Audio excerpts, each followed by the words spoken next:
زوجہ سے جو ہم بستری ہے وہ صرف اسی راستے میں جائز ہے جس سے اولاد ہوتی ہے، کیونکہ عورت کو اللہ نے بنایا ہے نسل بڑھانے کے لیے.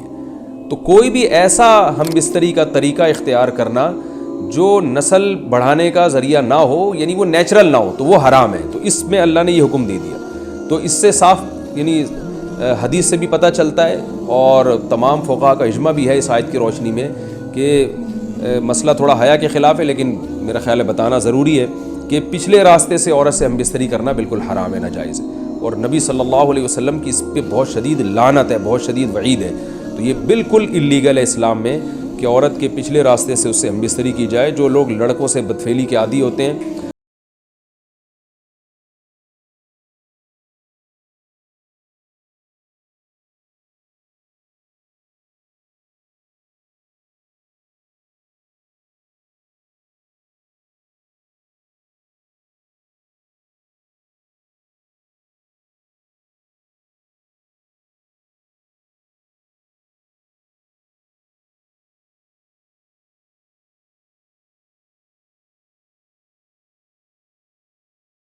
ضلع کھیت کے ہیں.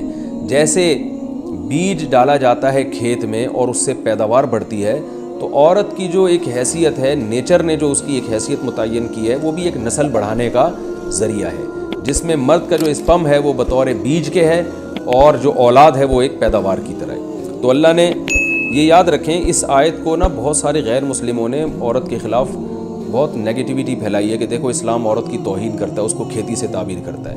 تو کچھ لفظ کسی اور زبان میں جب وہ جاتے ہیں نا تو وہ توہین کا معنی دیتے ہیں. عربی میں جو حرث کا معنی ہے یہ تعظیم کے لیے ہے، توہین کے لیے نہیں ہے. اردو میں جو کھیتی کا معنی ہے وہ توہین کے لیے استعمال ہوتا ہے.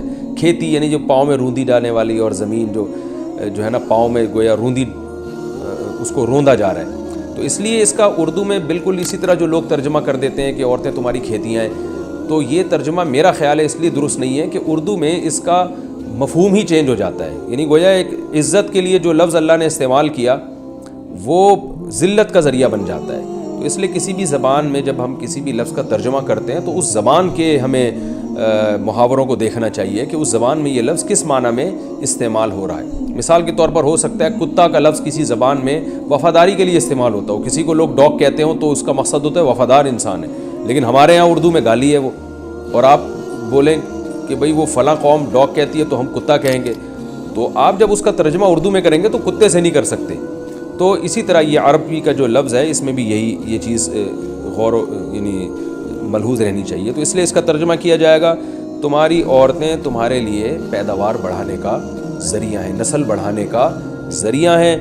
فاتوا حرثکم، تم اپنے اس نسل بڑھانے کے ذریعے کے پاس آؤ، انا شئتم، جیسے چاہو، وقدموا لانفسکم، اور اپنے نفسوں کے لیے آگے بھیجو. یعنی اولاد کی نیت سے آیا کرو زوجہ کے پاس اور آخرت کے لیے انتظام کرو، یعنی اولاد پیدا کر کے جو تاکہ دنیا اور آخرت میں تمہارے لیے، فیوچر میں تمہارے لیے کام آئے.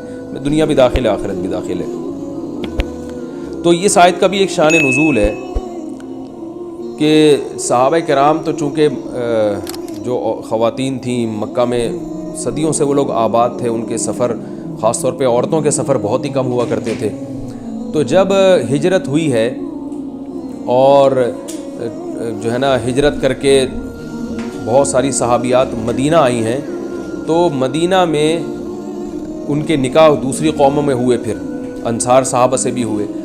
تو چونکہ تقویٰ تھا ان خواتین میں، للہیت تھی، تو بعض جگہ ایسے واقعات ہوئے کہ میاں بیوی کے جو آپس کا ریلیشن ہوتا ہے، ظاہر ہے وہ ہر قوم میں اور ہر جو ہے نا شخص کا مزاج دوسرے سے مختلف ہوتا ہے.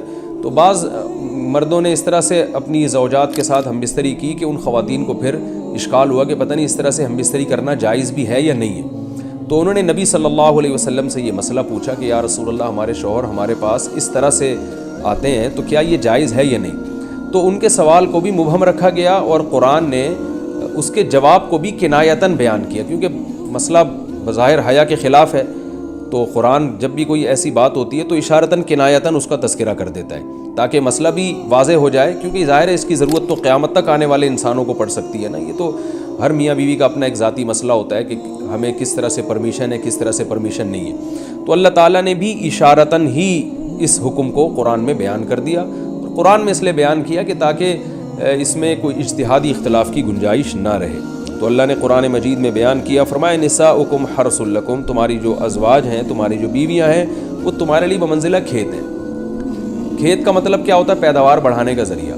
تو اس میں سب سے پہلا مسئلہ تو قرآن نے یہ بیان کر دیا کہ زوجہ سے جو ہم بستری ہے وہ صرف اسی راستے میں جائز ہے جس سے اولاد ہوتی ہے، کیونکہ عورت کو اللہ نے بنایا ہے نسل بڑھانے کے لیے۔ تو کوئی بھی ایسا ہم بستری کا طریقہ اختیار کرنا جو نسل بڑھانے کا ذریعہ نہ ہو، یعنی وہ نیچرل نہ ہو، تو وہ حرام ہے۔ تو اس میں اللہ نے یہ حکم دے دیا۔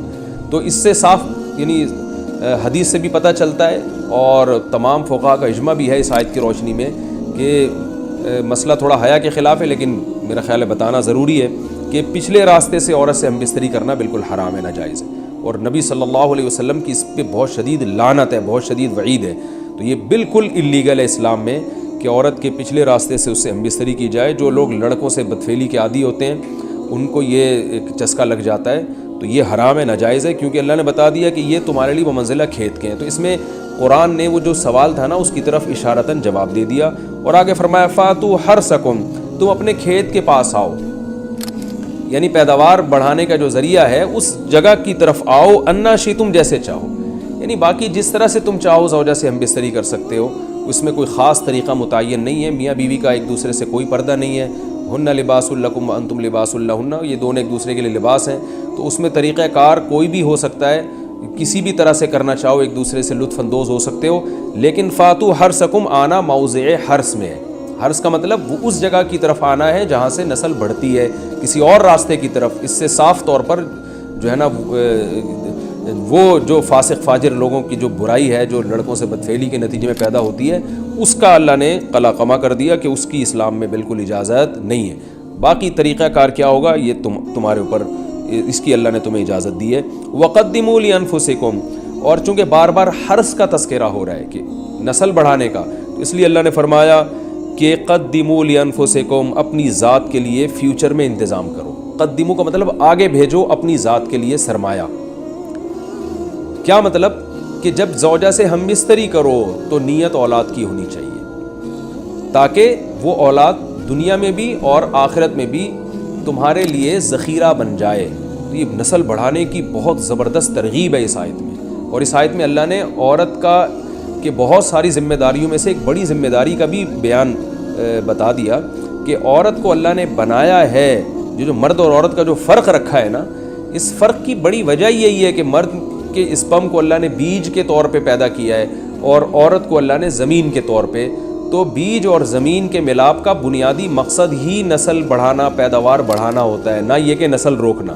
آج فیملی پلاننگ والوں نے اس آیت کی دھجیاں اڑا دی ہیں، اور جو پوری دنیا میں ایک بیہودہ قسم کی تحریک چل رہی ہے، یہ آیت بالکل اس کی نفی کر رہی ہے۔ اس لیے اللہ نے فرمایا، اچھا اللہ نے اس کا بھی جواب دے دیا کہ جو فیملی پلاننگ والے کہتے ہیں نا نسل بڑھنے سے تمہارا نقصان ہوگا، خرچے بڑھ جائیں گے، تو اللہ فرماتا ہے قدموا لانفسکم، تمہارا فیوچر بن جائے گا، سنور جائے گا، کیونکہ اولاد پہ اتنی انویسٹمنٹ نہیں ہوتی جتنا اس کا آؤٹ پٹ ہوتا ہے۔ ان پٹ کم ہے، آؤٹ پٹ زیادہ ہے، انویسٹمنٹ کم ہے، اس کے جو پروفٹ ہے وہ زیادہ ہے، دنیا میں بھی اور آخرت میں بھی۔ تو اللہ نے فرمایا اپنے نفس کے لیے، فیوچر کے لیے انتظام کرو، بڑھاپے کے لیے انتظام کرو، تمہارے بیٹے